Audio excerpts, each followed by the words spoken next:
मैं चंद्रभान चंद्र ब्लॉग में आपका स्वागत करता हूं। और इस समय मैं इंदौर से 20 किलोमीटर ओमकालेश्वर वाले रोड पर आगे हूं, तो जहां सिमरोल गांव है और ये मेरे पीछे आश्रम है नीलकंठेश्वर महादेव। और इस आश्रम में मैंने आज स्टे किया था।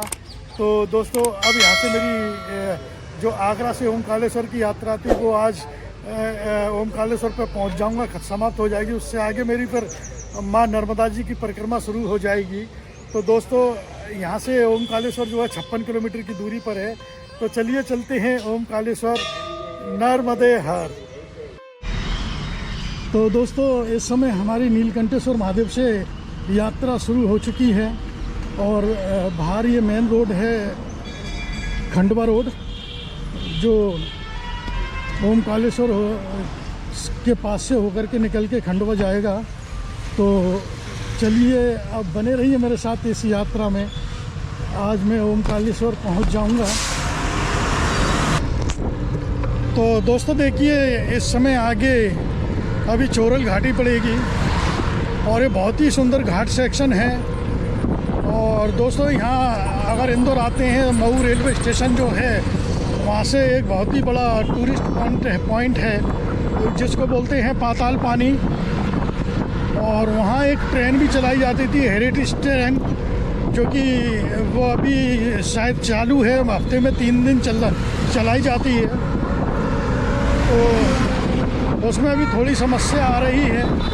पहले वो चलती थी अम्बेडकर नगर रेलवे स्टेशन से, लेकिन उसको हाल फिलहाल गेज पर परिवर्तन के कारण उसको वहाँ से बंद करके पाताल पानी से शुरू किया गया है।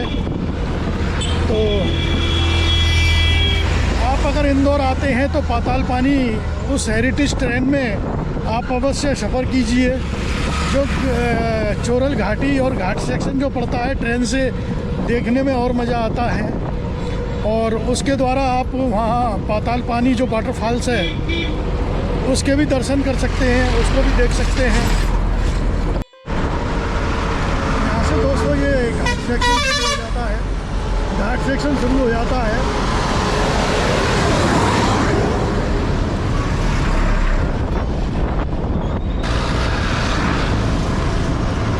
ट्रक वगैरह देखिए कितनी कम स्पीड में चल रहे हैं, इतना चढ़ाई है यहाँ।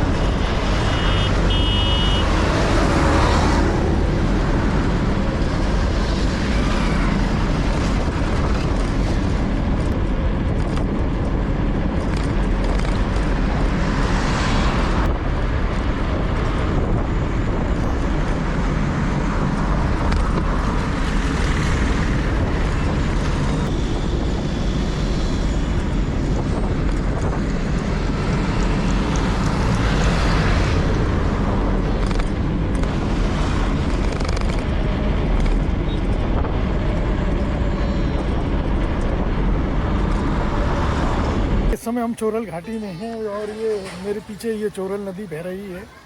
तो अभी मैंने अभी आपको दिखाया किस तरह से कितना तगड़ा घाट सेक्शन तक, और करीब करीब हम 4-5 किलोमीटर बगैर पैडल के साइकिल लेकर के आए हैं। ढलान था। अभी आगे भी घाट सेक्शन पड़ेगा। और ये सामने मेरे पीछे ये मंदिर है, तो मंदिर में चलते हैं, दर्शन करते हैं और आपको भी दर्शन कराते हैं। ये घाट सेक्शन देखिए कितना सुंदर है। और ये मुझसे 1 घंटे पहले ये महाराज जो है वहाँ आश्रम से चले थे, तो मैंने इनको यहाँ पकड़ लिया। इस ब्रिज से होकर के जाना होता है। ये चोरल नदी।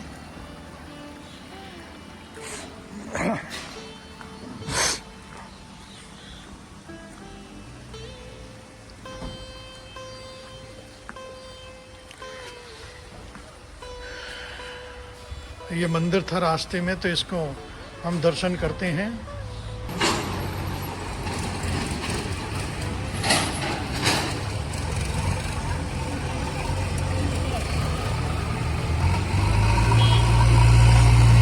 दोस्तों देखिए, चोरल घाटी जो है 3 घाट सेक्शनों में बटा हुआ है। एक पहला पड़ा था, अब ये दूसरा है। दूसरा वाला उससे थोड़ा कम है और फिर एक तीसरा पड़ेगा, वो दूसरे से भी कम है।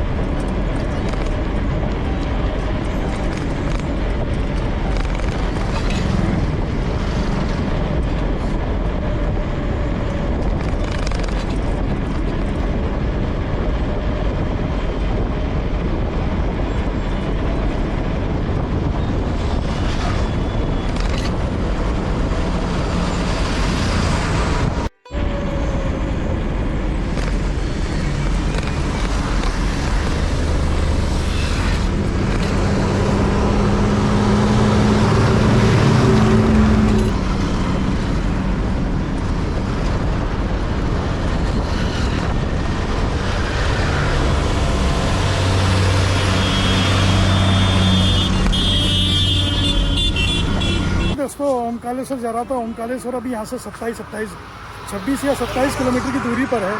तो मुझे यहाँ जगह जगह ये केले के जो है पकौड़े टाइप चिप्स टाइप में बना करके दे रहे हैं। तो मैं यहाँ इसका नाश्ता करता हूँ और ये मैं पहली बार इसको ट्राई कर रहा हूँ। तो और मैं आपको दिखाता हूँ।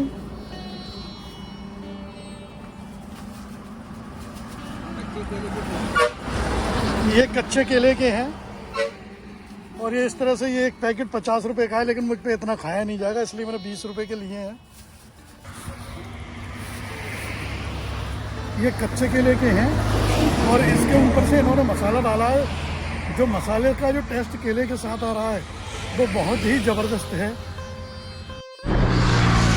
दोस्तों देखिए घाट सेक्शन अब ख़त्म हो चुका है और प्लेन रास्ता आ गया है और रोड भी बढ़िया आ गया है, डबल 4 लेन का।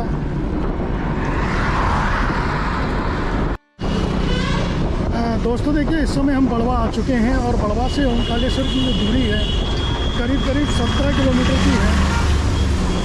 तो हम कुछ ही समय में 1.5 घंटे में या 2 घंटे में बड़वा ओमकालेश्वर पहुंच जाएंगे। तो देखिए हम इस समय बड़वा में हैं और बड़वा में एक होटल में है और इस समय 10 बज रहे हैं।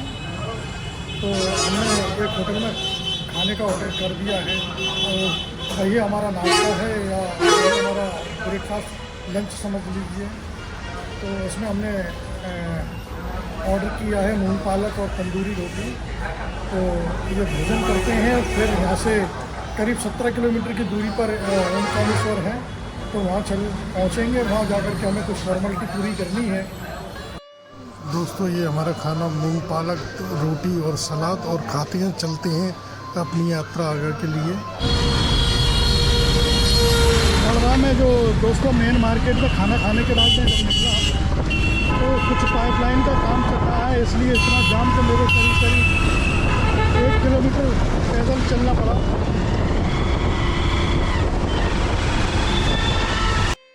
आखिर हमारा बोपल आ गया है जहाँ पर हमें मैया जी को पार करना पड़ रहा है और उस ओमकालेश्वर पहुँचने से पहले हमें ये मैया जी नर्मदा नदी पार करनी पड़ती है। फिर उसके बाद जब हम परिक्रमा शुरू कर देंगे तो हम इसको फिर क्रॉस नहीं कर सकते।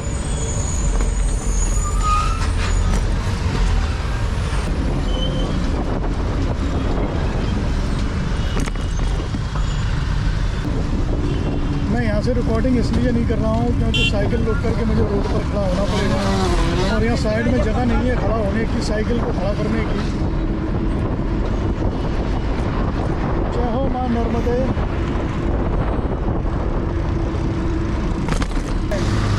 सफ़र शुरू किया है और आज मुझे 8 तारीख को 8 दिन के बाद मुझे 9वें दिन मैया जी के दर्शन हुए हैं। तो देखिए मैं 10 तारीख को आगरा से चला था और आज मेरे को 18 तारीख है और ये 9वां दिन है और 9वां दिन जा कर के मुझे आज मैया जी के दर्शन हुए हैं। तो दोस्तों यहाँ से करीब अभी 14 किलोमीटर आगे ओमकालेश्वर मंदिर है। तो मुझे वहाँ पहुँचना है जहाँ से मुझे परिक्रमा अपनी शुरू करनी है। ये घाट है और काफ़ी श्रद्धालु यहाँ पर स्नान कर रहे हैं और ये सामने बड़वा से हम आए थे इस पुल को पार करके मैया जी को।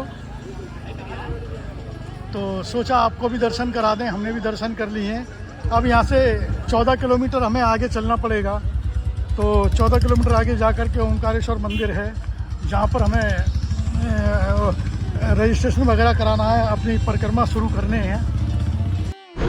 तो दोस्तों मैया जी के दर्शन करने के बाद हम आगे बढ़ते हैं और 12 किलोमीटर की दूरी पर है ओमकालेश्वर तीर्थ धाम।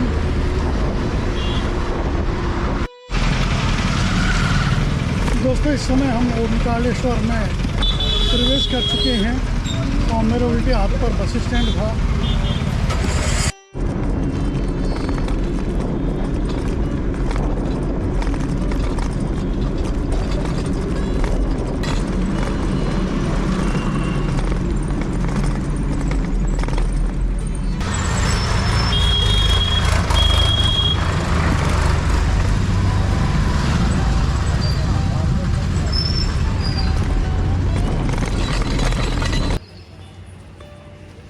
दोस्तों देखिए, मैं सुबह करीब करीब 8 बजे वहाँ से चला था सिमरौन से, तो मैं करीब 12 बजे यहाँ 56 किलोमीटर की राइड करके यहाँ ओमकारेश्वर आ गया हूँ गजानन आश्रम में।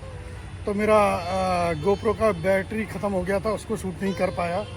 तो दोस्तों आज का यह व्लॉग मैं यहीं समाप्त करता हूँ, और कल मैं आपको इस आश्रम का व्यू दिखलाऊंगा, और मुझे जो मेदांता पर्वत की परिक्रमा करनी है वो भी मैं उसी ब्लॉग में दिखाऊंगा। और परसों मुझे यहाँ से अपनी परिक्रमा शुरू करनी है, तो मुझे परसों से यहाँ अपनी परिक्रमा, नर्मदा परिक्रमा मेरी शुरू हो जाएगी। तो दोस्तों बने रहिए मेरे साथ इस नर्मदा परिक्रमा में, और इस नर्मदा परिक्रमा का आप आनंद लीजिए। तो मिलता हूँ अगले ब्लॉग में, जब तक के लिए नमस्कार, जय हिंद, जय भारत, धन्यवाद।